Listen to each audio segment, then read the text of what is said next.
Hello students, कैसे हैं आप लोग। मैं जय देसाई हिंदी विषय की इस वीडियो क्लास में आप सभी का स्वागत करता हूं। पिछले हफ्ते हम लोगों ने छठा इकाई डॉक्टर विक्रम साराभाई के बारे में कुछ जानकारी प्राप्त की थी और उनके जीवन को समझा था। आज हम उसी अधूरे इकाई का अभ्यास करेंगे। इकाई 6 डॉक्टर विक्रम साराभाई। अब तक हम लोगों ने विक्रम साराभाई के परिवार और उनके अभ्यास के बारे में तथा उनके कई कारनामों के बारे में अभ्यास किया। अब हम आगे उनकी शिक्षा और अनुसंधान के बारे में जानेंगे और उनका अभ्यास करेंगे। उन्होंने अंतरिक्ष की गहराइयों से आने वाले रहस्यमयी कॉस्मिक किरणों पर अनुसंधान करके कैम्ब्रिज विश्वविद्यालय से सन 1947 में पीएचडी की उपाधि हासिल की।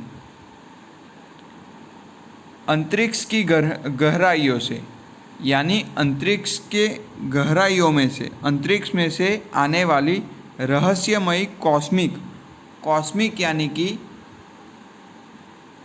अति विशाल किरणें,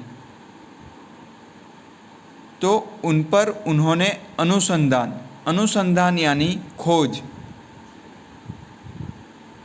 तो अंतरिक्ष में से जो विशाल किरणें आती है उसके विषय पर खोज करके उन्होंने कैम्ब्रिज विश्वविद्यालय से पीएचडी की उपाधि हासिल की। उपाधि यानी पदवी। ब्रह्मांड तथा सौरमंडल के कई जटिल प्रश्नों का प्रायोगिक हल निकालने का श्रेय डॉक्टर विक्रम साराभाई को प्राप्त है। ब्रह्मांड तथा सौरमंडल यानी सूर्यमंडल के कई जटिल यानी कठिन प्रश्नों का प्रायोगिक हल निकालने का श्रेय डॉक्टर विक्रम साराभाई को प्राप्त है। यानी कि ब्रह्मांड तथा सूर्यमंडल के कई कठिन प्रश्नों का हल डॉक्टर विक्रम साराभाई ने दिया है। यह उन्हीं का सुझाव था कि कॉस्मिक किरणों पर प्रयोग के लिए हिमालय की ऊंची चोटियाँ सर्वाधिक उपयुक्त व अनुकूल होगी। यानी कि अंतरिक्ष की गहराइयों में से जो बड़ी किरणें आती है उनके प्रयोग के लिए हिमालय की चोटियाँ उपयुक्त और अनुकूल रहेगी। यह बात डॉक्टर विक्रम साराभाई ने बताई थी। इसलिए भारत सरकार ने गुलमर्ग में वैज्ञानिक उपकरणों से लैस एक प्रयोगशाला स्थापित की। विक्रम साराभाई के इस सुझाव की वजह से भारत सरकार ने गुलमर्ग नाम के हिमालयी इलाके में वैज्ञानिक उपकरणों से लैस यानी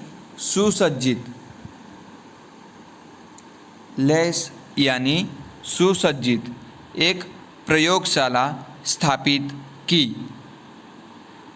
डॉक्टर विक्रम साराभाई के निजी प्रयासों से सन 1947 में भौतिक अनुसंधान प्रयोगशाला अहमदाबाद में स्थापित हुई। यानी विक्रम साराभाई के खुद के प्रयासों से, निजी यानी खुद के प्रयासों से सन 1947 में भौतिक अनुसंधान प्रयोगशाला अहमदाबाद में स्थापित हुई। तो यह आपको ध्यान में रखना है, डॉक्टर विक्रम साराभाई के निजी प्रयासों से सन 1947 में भौतिक अनुसंधान प्रयोगशाला अहमदाबाद में स्थापित हुई। आपको प्रश्न के रूप में पूछा जा सकता है कि विक्रम साराभाई के निजी प्रयासों से भौतिक अनुसंधान प्रयोगशाला कब और कहाँ स्थापित हुई, तो उसका उत्तर हम लिख सकते हैं, डॉक्टर विक्रम साराभाई के निजी प्रयासों से सन 1947 में भौतिक अनुसंधान प्रयोगशाला अहमदाबाद में स्थापित हुई, जिससे वह आजन्म संबंध रहे। साथ ही उन्होंने देश में वस्त्र उद्योग की तकनीकी समस्याओं के हल निकालने के उद्देश्य से अहमदाबाद में ही टेक्सटाइल इंडस्ट्रीज रिसर्च एसोसिएशन की आधारशिला रखी।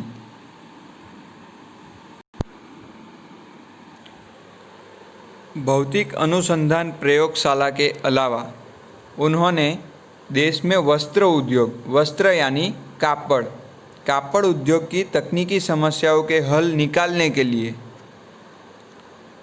अहमदाबाद में टेक्सटाइल इंडस्ट्रीज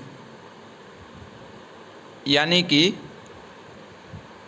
कपड़ों की फैक्ट्री के लिए रिसर्च एसोसिएशन की आधारशिला रखी। भौतिक अनुसंधान प्रयोगशाला डॉक्टर विक्रम साराभाई परमाणु शक्ति, अंतरिक्ष विकिरण, सूर्य, ग्रह, तारा, प्लाज्मा, भौतिकी और खगोल पर वह कार्य करते रहे। यानी अहमदाबाद में जो उन्होंने प्रयोगशाला खोली थी, अनुसंधान प्रयोगशाला यानी कि खोज प्रयोगशाला, उसमें विक्रम साराभाई ने परमाणु शक्ति, अंतरिक्ष विकिरण, सूर्य, ग्रह, तारा, प्लाज्मा और खगोल पर कार्य करते रहे। सन 1961 में वे परमाणु ऊर्जा आयोग के सदस्य बनाए गए। सदस्य यानी सभ्य। डॉक्टर भाभा की मृत्यु के पश्चात परमाणु ऊर्जा संस्थानों का भार युवा वैज्ञानिक डॉक्टर विक्रम साराभाई के कंधों पर ही आ गया।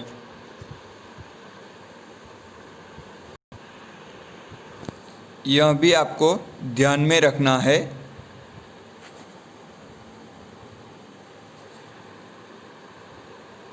यहाँ पर हमें प्रश्न पूछा जा सकता है, किसकी मृत्यु के पश्चात परमाणु ऊर्जा का भार विक्रम साराभाई के कंधों पर आ गया, तो हम उत्तर के रूप में लिख सकते हैं, डॉक्टर होमी भाभा की मृत्यु के पश्चात परमाणु ऊर्जा का भार युवा वैज्ञानिक डॉक्टर विक्रम साराभाई के कंधों पर आ गया। उन्होंने भारतीय अनुसंधान केंद्र का गठन किया। डॉक्टर विक्रम साराभाई के पहले अध्यक्ष बने। गठन यानी रचना या आयोजन। डॉक्टर विक्रम साराभाई ने भारतीय अनुसंधान केंद्र का गठन किया यानी आयोजन किया। डॉक्टर विक्रम साराभाई इसके पहले अध्यक्ष बने। अध्यक्ष यानी प्रमुख। यह उनकी अगुवाई एवं अथक परिश्रम का ही परिणाम है कि भारत में दूरसंचार, दूरदर्शन व मौसम विज्ञान के लिए प्रक्षेपित अनेक उपग्रह अंतरिक्ष में सफलतापूर्वक कार्य कर रहे हैं।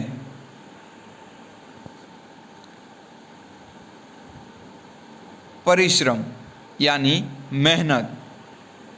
तो यह उनकी अगुवाई यानी प्रथम, पहला, उनका पहला और मेहनत का ही परिणाम है कि भारत दूरसंचार, दूरदर्शन व मौसम विज्ञान के लिए प्रक्षेपित अनेक उपग्रह अंतरिक्ष में सफलतापूर्वक कार्य कर रहे हैं। यानी आज हम जो टेलीफोन का उपयोग कर रहे हैं, मौसम विज्ञान के द्वारा हमें मौसमों की जानकारी मिल रही है और हम टेलीविज़न पर दूरदर्शन जैसी चैनलों का लाभ ले रहे हैं। वह सब डॉक्टर विक्रम साराभाई की मेहनत का परिणाम है और आज हम उनके द्वारा ही इन सब उपग्रहों के अंतरिक्ष में सफलतापूर्वक कार्य करने की वजह से उनका लाभ हम उठा रहे हैं। तो यह सब डॉक्टर विक्रम साराभाई की मेहनत का ही परिणाम है। डॉक्टर विक्रम साराभाई ने अपना संपूर्ण जीवन भारत तथा विज्ञान के समग्र विकास के लिए समर्पित कर दिया। यह भी आपको ध्यान में रखना होगा, यहाँ पर प्रश्न पूछा जा सकता है। डॉक्टर विक्रम साराभाई ने अपना संपूर्ण जीवन किसके लिए समर्पित कर दिया? तो आप उत्तर लिख सकते हैं। डॉक्टर विक्रम साराभाई ने अपना संपूर्ण जीवन भारत तथा विज्ञान के समग्र विकास के लिए समर्पित कर दिया। भारत के विकास में उत्कृष्ट योगदान के लिए उन्हें कई राष्ट्रीय और अंतर्राष्ट्रीय सम्मान प्राप्त हुए। सन 1962 में उन्हें डॉक्टर शांति स्वरूप भटनागर पुरस्कार, सन 1966 में पद्म भूषण तथा 1972 में मरणोत्तर पद्म भूषण जैसे अलंकारों से नवाजा गया। यह भी आपको ध्यान में रखना होगा। डॉक्टर विक्रम साराभाई को कौन कौन से अलंकारों से नवाजा गया, या फिर डॉक्टर विक्रम साराभाई को कौन कौन से पुरस्कारों से नवाजा गया? तो आप जवाब में लिख सकते हैं। सन 1962 में उन्हें शांति स्वरूप भटनागर पुरस्कार, सन 1966 में पद्म भूषण तथा सन 1972 में मरणोत्तर पद्म विभूषण जैसे अलंकारों से नवाजा गया। निशस्त्रीकरण से संबंधित कई महत्वपूर्ण अंतर्राष्ट्रीय संस्थाओं में भी भारत के प्रतिनिधि रहे। डॉक्टर विक्रम साराभाई सन 1966 में international council of scientific union के सदस्य भी रहे। सन 1968 में संयुक्त राष्ट्र संघ में यूनेस्को के विज्ञान विभाग के अध्यक्ष रहे। उन्हें इंडियन जियोलॉजिकल यूनियन का प्रमुख बनाया गया। यहाँ पर जो नाम दिए गए हैं वह सारे विश्व के विज्ञान विभाग के अलग अलग शाखाएं हैं और रिसर्च सेंटर है, जहाँ पर विज्ञान की नई नई खोज होती है और उनके विषय में कई सारे निर्णय लिए जा सकते हैं। तो विक्रम साराभाई इन सब में सदस्य रहे हैं और प्रमुख भी रह चुके थे। डॉक्टर विक्रम साराभाई सन 1970 में वियना शांति अंतर्राष्ट्रीय अणु मंच के 14वीं परिषद के प्रमुख बने। यह आपको ध्यान में रखना होगा। प्रश्न पूछा जा सकता है, डॉक्टर विक्रम साराभाई 1970 में किसके प्रमुख बने? डॉक्टर विक्रम साराभाई सन 1970 में वियना शांति अंतर्राष्ट्रीय अणुमंच के 14वीं परिषद के प्रमुख बने। यह आप आंसर लिख सकते हैं। सन 1971 में संयुक्त राष्ट्र संघ परिषद के उपाध्यक्ष व बाद में विज्ञान विभाग के अध्यक्ष बनाए गए। वह केवल उच्च कोटि के वैज्ञानिक ही नहीं बल्कि व्यस्तताओं के बावजूद कला, शिक्षा व समाज के लिए पर्याप्त समय निकाल लेते थे। उनके ही प्रयासों से अहमदाबाद में लोक विज्ञान केंद्र एवं नेहरू विकास संस्थान की स्थापना हुई। डॉक्टर विक्रम साराभाई विज्ञान के लिए तो समय निकालते ही थे, बल्कि कला, शिक्षा व समाज के लिए भी वह पर्याप्त समय निकाल लेते थे। उनके ही प्रयासों से अहमदाबाद में लोक विज्ञान केंद्र एवं नेहरू विकास संस्थान की स्थापना हुई। यहाँ वह जन सामान्य की विज्ञान के प्रति रुचि जागृत करने के लिए कार्य करते रहे।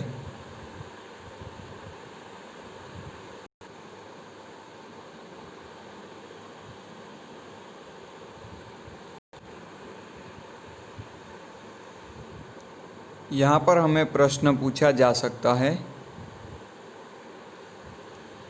कि डॉक्टर विक्रम साराभाई ने अहमदाबाद में किसकी स्थापना की? तो हम उत्तर के रूप में लिख सकते हैं, डॉक्टर विक्रम साराभाई ने अहमदाबाद में लोक विज्ञान केंद्र एवं नेहरू विकास संस्थान की स्थापना हुई, जहां पर वह लोगों में विज्ञान के प्रति रुचि जागृत करने के लिए कार्य करते थे। वह 21 दिसंबर सन 1971 की काली तारीख थी। डॉक्टर विक्रम साराभाई को त्रिवेंद्रम के लॉन्चिंग स्टेशन थुम्बा में कार्य निरीक्षण के लिए भेजा गया था। वहाँ वह एक होटल में ठहरे हुए थे। यहीं हृदय की गति रुकने से उनकी मृत्यु हो गई। उनके निधन से विज्ञान में नित नए आयामों को जोड़ने वाला एक जीवन चक्र सदा के लिए रुक गया। ऐसी महान प्रतिभाओं को सत सत नमन।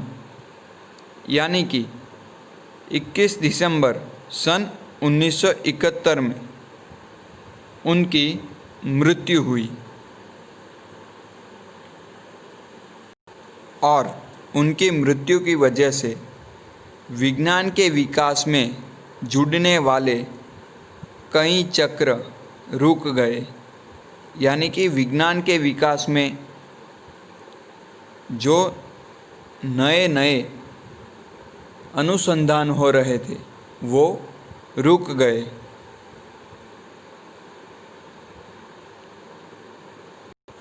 तो इस प्रकार डॉक्टर विक्रम साराभाई ने भारत में विज्ञान के विकास के लिए प्रयास किए थे और उनके जीवन के बारे में हमने अभ्यास किया। आशा करता हूँ कि आप लोग विक्रम साराभाई के जीवन के बारे में परिचित हो गए होंगे। धन्यवाद।